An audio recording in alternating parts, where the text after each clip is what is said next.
क्या मां, क्या पिता और क्या भाई, उसके सामने इन रिश्तों के कोई मायने नहीं बची थी।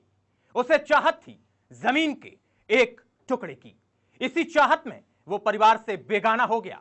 यहां तक कि जब उसकी ये चाह पूरी नहीं हुई तो उठा लिए हथियार और किया अपने ही पिता का कत्ल।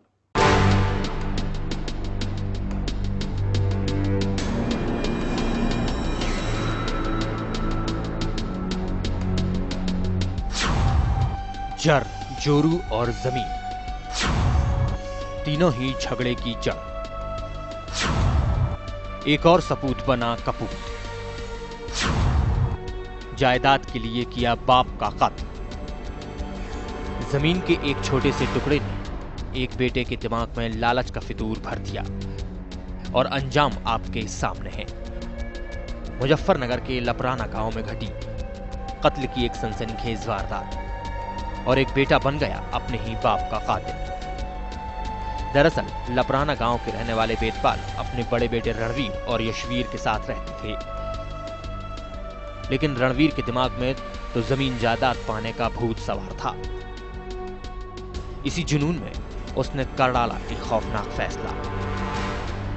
दिन था शनिवार, वक्त था शाम का और वेदपाल खेत में पानी लगाने गए हुए थे। तभी उनका बड़ा बेटा रणवीर वहां पहुंचा। पहुंचते ही रणवीर और पिता वेदपाल के बीच जमीन को लेकर कहासुनी होने लगी। जमीन का लालच तो रणवीर की आंखों में पहले ही बसा हुआ था और इसी अंधेपन में रणवीर ने तेज धार हथियार से पिता पर हमला कर दिया। पिता की गर्दन काटने के बाद रणवीर वहां से फरार हो गया। हमारा बड़ा लड़का तब खड़ा 1 बजे जी खाना लेकर आया, खाना खुआ कर चला गया। हम आए 3 बजे तो हम तो घाट पर मरे आए। वारदात की सूचना पुलिस को दी गई, जिसके बाद मौके पर पहुंची पुलिस ने लाश को कब्जे में लेकर पोस्टमार्टम के लिए भिजवा दिया है और फरार रणवीर की तलाश में जुट गई है।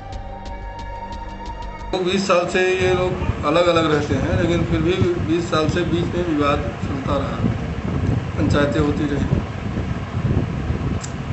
इधर काफ़ी दिनों से मामला शांत था, लेकिन उसके मन में ये समझ में आया कि इसने ट्यूबवेल भी छोटे भाई को लिख दिया। आज वो ट्यूबवेल में लेटे हुए थे, वहाँ जा कर के रणवीर ने अपने पिताजी को पलकटी से काट करके हत्या कर दी। छोटे भाई यशवीर ने मुकदमा लिखा है। इस वारदात ने इलाके के लोगों को सख्ती में डाल दिया है और लोगों में रोष भी है। लोगों के जेहन में अब एक सवाल है कि क्या जमीन की कीमत इंसानी रिश्तों से भी बढ़कर है? Crime desk, A to Z news.